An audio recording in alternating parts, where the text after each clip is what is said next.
G'day Spurs fans, Paul Hotspur hippie here, the only psychedelic soccer show on the internet. I've had a few hours sleep and I needed it after that game. Final result, Nottingham Forest 0, Tottenham Hotspur 1. Disappointing. It was a game I thought we had a chance at, but that's what Nottingham Forest are doing this season.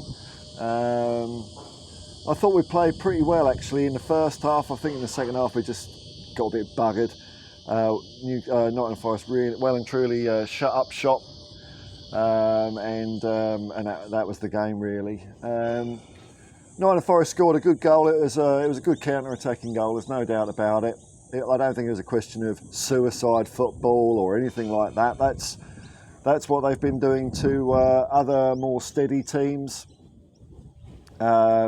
I thought we had some good performances out there today. I think Archie Gray again was absolutely excellent. Fraser Foster dug out a couple of double saves. Jed Spence, good and bad, as in he played well. It's just those moments of petulance, man, those moments of petulance. 2 yellow cards, the first one for throwing the ball. The second one, I missed it, but I don't think there's much hoo-ha about it. But throwing the ball out of frustration, that's going to get a yellow every day. I mean, I understand it as from a human point of view and frustration, but it's just poor discipline, that one.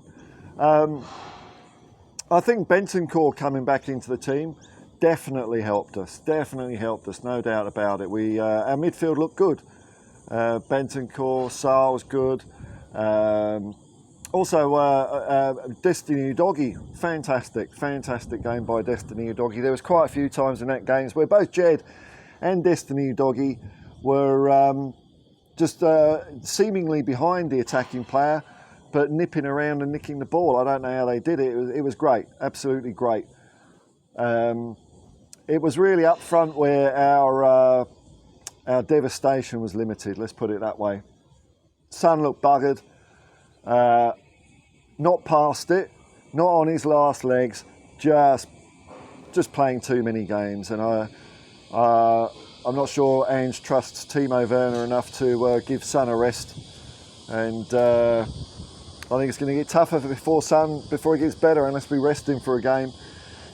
Question is, which game do you rest him for? Do we now really focus on the cups and just don't worry about the league? That could be a possibility, because we've got 9 games in January, and if I was to put priorities, I'd put it into the cups now. Oops, phone's ringing. That was my executive producer, Mountain Bushman, Stamer. Because we're gonna have to rest some player somewhere for some game and some competition. And I think the club and the fans really would, I would prefer a lift of doing further in the cups than the league now. So there's a few different ways you could look at this, and I saw the sort of headlines. Of course, it's disaster class from Ange Postecoglou, and I don't see how the tactics or how his substitutions were at fault. Like I say, Nottingham Forest. That's the way they're playing, and really Nottingham Forest, their style of play, boring, dirty.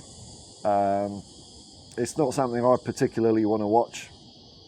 It gets results, but I don't know, man. It was pretty horrible to watch Nottingham Forest play. After their counter-attacking goal, they really did close up shop and didn't give us many options. And with our wingers not quite winging, Brennan Johnson had a patchy game. A couple of good shots, forcing good saves out of the Nottingham Forest keeper. And I think Solanke was great. He was popping up. I mean, Solanke was making a huge effort in that game last night, popping up in all areas of the pitch where he had no right to be. And at the end of the first half, I was still feeling pretty good. I know the stats said something like 70% possession, which I think is a. I don't know if that's a real indicator of the game, because we've had really good performances and won games with less than 50%. But I think the sort of possession we had was pretty good in the first half. We were probably just a little bit you know, half a yard slower than if we'd been fully rested. But it's really the second half. The second half really just ground into a stalemate. The fog came rolling in, or flares, or whatever it was. I could hardly see the game at half time, and my eyes were getting bleary at like 3:30 in the morning. And that, you know, that's the biggest crime for me, is watching a football match and getting bored. And I was a bit bored in that second half. We brought on Maddison and Berval. Berval did well. Maddison, I don't know, man. Look, you can look at this game in a few ways. If you're looking at the Ange sackometer, you could look at the game in isolation and say we lost 1-0 away to Nottingham Forest. I don't think there's any real, you know, crime in that. Like, disappointed to lose, because I think it was there, man. It was there. Or you could look at it in the context of 9 defeats this season, which doesn't look good. But I think changing the manager, or if we had changed the manager, that's not going to whisk up some magic elixir of life and bring back all our injured players. And look, given 9 games in January, and the fact that now Jed Spence is out for the next game, which hopefully Porro has a bit of a rest. That was possibly, you know, that was something I thought would happen before the game. Destiny back, maybe rest Porro, because he was looking tired. He has been looking tired. And now maybe we can have at least 2 out of our back 4 back for the next game against Wolves on Monday. Unfortunately, Dragoshin went off near the, you know, in the second half. Man, if that's another centre half out, I mean, what do you do? That's 4 centre halves, isn't it? That's Romero, Van der Ven, Ben Davis, and Dragoshin. So if they don't pull the sack trigger now, and I don't think they will, because I don't think there's a reason to. Like I say,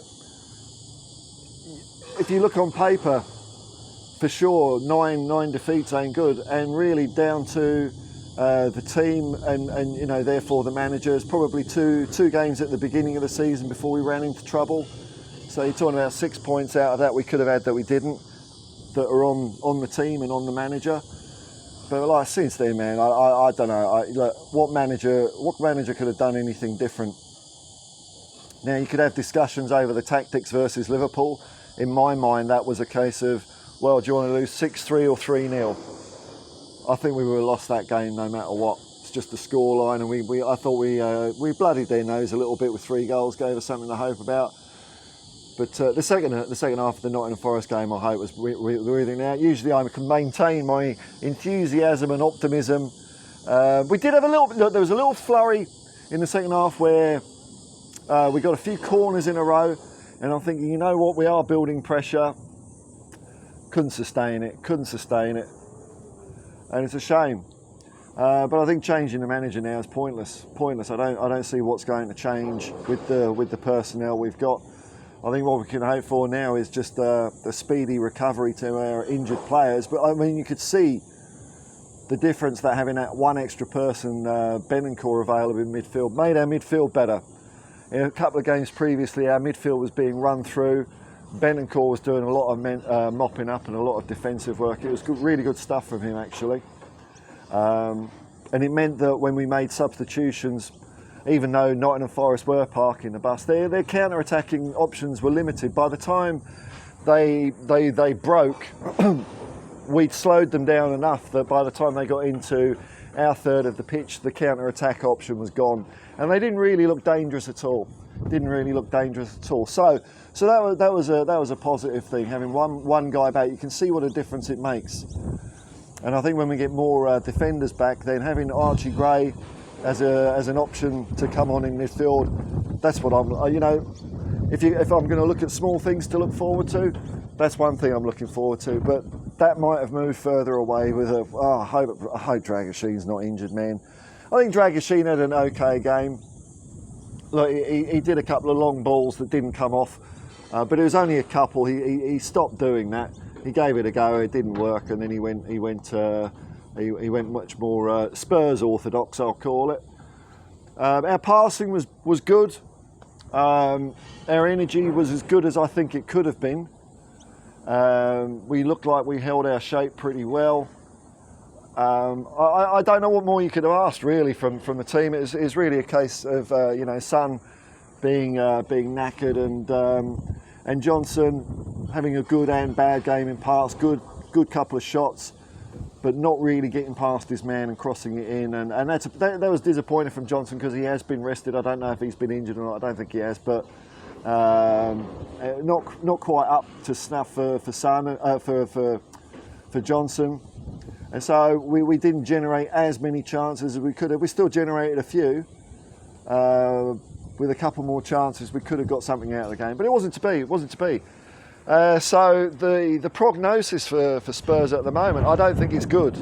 I am concerned at the moment because, like I say, we've got nine games in January. And we've got another game before that. I'm not even including the game on Monday. With very little chance for rotation. And I don't see how quite we're going to get our necks above water. It could be a string of disastrous results in January. I mean, it could see us lose momentum or be discounted in the Europa League. It could see us being knocked out of the Carabao Cup. I think we're all right in the FA Cup, but I mean, Tamworth are going to be up for that game, and we're going to be buggered. But I think that one's okay. As far as the league goes, I think we can see that ship sail into the sunset. But that's the circumstances we're in. That's not Ange. It's not even the players. It's not even the players. And I think this is the time where true fans show their mettle, understand what's going on, and still support the team, because changing anything at the moment ain't going to improve us. The one thing that could improve us, of course, is some incoming personnel in the January transfer window. More, I mean, we really need it. January, you don't know what's available. It's not the most fluid transfer. It's not it's far less fluid. Oh, my battery. Dear, I'm getting interrupted. It's not as fluid as the summer window, but two players coming in January would and right at we need them right at the beginning for them to make a difference to potentially alter the course of our season. We need them right now. We need them right at the beginning. Like I said, that one extra player of Bentancur made us look better. Definitely. Two more, and I think January could turn the corner. But if we don't get those players in, and that's not Ange, that's the owners, more than Ange. If that doesn't happen, I don't see what can be done with what we've got to change things. Which is, on the one hand, is frustrating, but what else can you do? What else can we do? What else can be done? Changing tactics, playing more pragmatically. The fact is we're buggered with a makeshift defence in our centre halves. Would that get us better results? I don't think it would. So, me, even though I'm not really looking forward to the next string of 9+1 games coming up before the end of January, just got to support the team, support the manager, Ange in all the way, and given time, when our injury roster does start healing, we will come back, and we will come back better, and we will finish the season, I think, very, very strongly. But for now, it's hard going, and I can't point the finger at anyone. The only person I could possibly point the finger at would be the ownership and Levy. If we don't do anything in January, then if that happens, then really, I don't, it'd be a bit like the Poch situation. If we don't get any players in, and the results don't turn around, which I can't see them doing, then is it fair for the manager to be sacked? And I don't think it is. I really don't, given the tools he's got.